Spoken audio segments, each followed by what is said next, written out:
crossed over. He did this so that the peoples of the earth might know that the hand of the Lord is powerful, and so that you might always fear the Lord your God.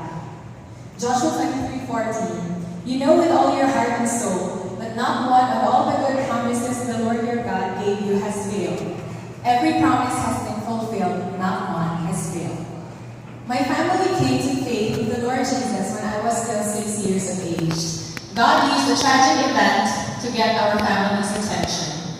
When I was still 6 years old, year 1997, I had a drug allergy to an antibiotic, cotrimoxazole, and was diagnosed with Lyell syndrome, or toxic epidermal necrolysis syndrome, abbreviated as TENS. Lyell syndrome, or TENS, is a life-threatening condition. Few of the dermatologic emergencies where there is extensive dying and detachment of the epidermis, resulting to disappearance. So this is me. My doctor said that about more than 90% of my total body surface area was involved. I was confined to the pediatric ICU of the St. Luke's Medical Center in Quezon City, and my doctor said that I had little chance of survival. Our textbook in dermatology cites that more than 30% of those who have this condition would die from this disease. Suffice it is to say that I was in a critical condition. To add to that, our family was in a financial, relational, emotional, and spiritual crisis. Our financial resources were running low, for we had to give a daily down payment of 20,000 pesos each day for our hospital bills. It was at this time that my mom met her former teacher named Ma'am Alice, who shared with her the good news about Jesus. Since my mom had run out of other solutions, she accepted Christ in the hope that somehow God would prove himself to be the solution to the crisis that we were facing. Ma'am Alice went with my mom on a regular basis for prayer, encouragement, and Bible study. God proved his faithfulness to us in that no matter of 1 month and 2 weeks, God had fully healed me. Moreover, God supernaturally provided for all our hospital bills, amounted to 600,000 pesos at that time. This could not have been paid for apart from God's intervention. Because of this, both of my parents accepted Christ into their lives and started applying biblical principles into our family life. My parents became actively involved in church activities. Each night before we slept, my mom would tell me about Bible stories and got me into Sunday school classes where I learned to memorize verses. My mom taught me to tithe and pray. She shared to me the gospel, and I accepted the Lord Jesus Christ into my life and got baptized at age 9 years old. While it was my childhood years that I started to put my faith in Jesus because of my personal experience of his healing and provision, which is also coupled with the Bible teachings of my mom and church, it was not until my college years that I had made faith my own. This was when I started to have a hunger to know God more.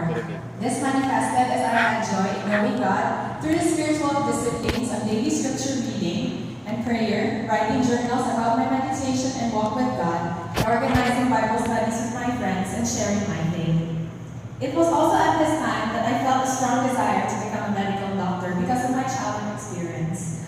I thought that perhaps the reason why God healed me is that he could use me as an instrument of healing to others. But at that time, my family could not afford to send me in medical school. I wanted to know if this dream was really God's dream or just my own. So it got me praying about it and seeking him through his word every day. After all, I believe that if God had supernaturally paid for my hospital bills in the past, he could pay for medical school tuition fees in the future. After all, if it was God's will, it's God's will. God's answer came in 2 years after I graduated college. I started to study medicine last 2013 at the Cebu Institute of Medicine through the financial support of my aunt. It was also at that time that I became part of CCF Cebu and was given opportunities to be trained in Global Leadership Center or GLC 1 and 2. And eventually I was able to lead a lead group in my second year of medical school. We named our group Med Group because it consisted of medical students throughout Cebu City. Also, I was given the opportunity to lead our campus ministry in CIM, which we call the Saline Option. This is where we got to meet every week for Bible studies. As a then medical student and group leader, tests of faith came when God challenged me to observe the Sabbath or to spare 24 hours of each week in order to dedicate it to Him, and not to use old recycled test papers when studying for our weekly exams. This was a challenge since it appeared to have the potential to compromise my grades, yet I chose to trust and obey God in these aspects anyway. As I obeyed God, I started to see that my D group members were also growing in their love and obedience to God and His Word, and this was what brought joy to my heart. 2 weeks before I entered my third year in medical school, my aunt called that she could no longer support me financially. It meant that no one would pay for my tuition fee, which then amounted to 75,858 pesos per semester. No one to pay for my condominium rental, no more monthly allowances from her. My options were to find a scholarship in order to stay at CIM or to transfer to another medical school which our family could afford. Also, if I should remain at CIM, I should immediately find a place to stay. At that time, I prayed and sought God, shared my problem to my friends and prayer partners, and even if it appeared impractical and not in the way of common sense, I chose to attend a Christian conference for medical students called Heartbeat for Christ. Amazingly, I found God meeting me there through the encouragement of Christian doctors who listened, prayed, and reminded me of God's promises. God's word of deliverance was so strong to me at that time. God spoke to me through a sermon by Pastor Peter Lanchi, telling me to stand and seek the salvation of God. Moreover, as I prayed, I reminded myself of His promise in Philippians 1:6, saying that, "For I am confident of this, that He who began a good work in you shall carry it out to completion until the day of the Lord Jesus Christ." At this time of personal trial, God's word was all I had to cling onto, and His promises were all I had to depend upon. I continued to study at CIM with a promissory note and a partial payment. I tried to apply for scholarship at our school, which I was rejected. But amidst that need, He kept reminding me of His promises to provide. I witnessed the faithfulness of God as one need was supplied after the other. A classmate who offered a place to stay at for free, or someone who told me that God moved them to give me cash just in time for books or some medical instruments. God also made His presence real to me through my personal quiet time and through Christian friends who simply prayed with me. One night, I was crying to my dad on the phone because of pressures from my studies and still no apparent provision for tuition fee. My father said to me, "God will rescue you, Nangka."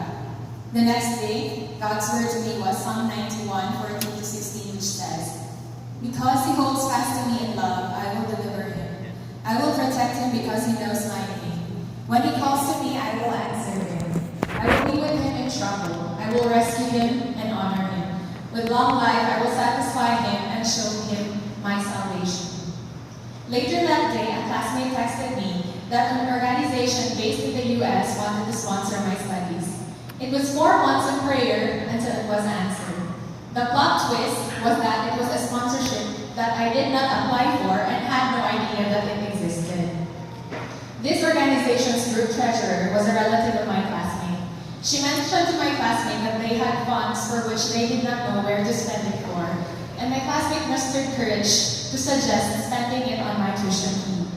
I was able to meet with her when she came here to the Philippines, and I asked her if they had any conditions for this sponsorship, and then she replied, "There is only one condition that we have of you, and that is for you to absolutely become a doctor."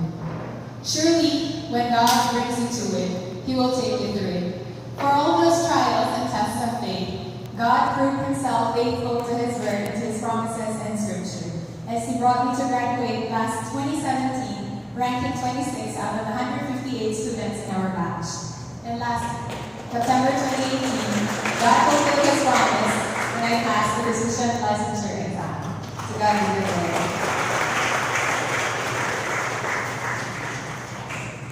Currently, I am largely a work in progress and in the stage of waiting on the Lord. Waiting on the Lord to fulfill His promises in Scripture to bring about His full purpose in my life. And as I wait on the Lord, I have also been using this time to work at Bethel Baptist Hospital as a general practitioner at the ER and OPD. I am also blessed to join the Bible studies led by Dr. Jane Del Mundo and weekly devotions at Bethel Baptist Hospital, knowing that this privilege isn't available to every hospital in our country, but something I believe is essential, since as Christian doctors, we are not just healthcare providers, but also hope in Christ providers.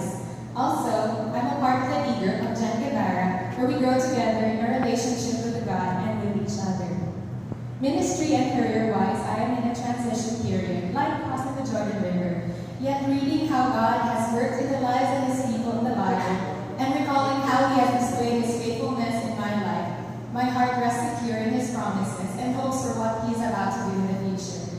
I still pray and plan to pursue a 3-year medical residency in dermatology this incoming September 2019 at Southern Philippines Medical Center in Davao, and hopefully serve the hospital-based ministry in SPMC, where doctors, nurses, and allied medical staff weekly meet for Bible study and discipleship and share the gospel to patients. Proverbs 19:21 says, "Many are the plans in a man's heart, but it is the Lord's purpose that prevails." Please help me pray that first and foremost, I will have a surrendered heart to do what brings glory and pleasure to our Lord Jesus Christ, to protect my testimony, and that I may be able to use my profession as a platform for the gospel, to be able to make disciples at the hospital where He leads me next. I am Bryce Serpinia, called to be an MD, which does not only stand for medical doctor, but also stands for make disciples, healed to be His instrument in healing,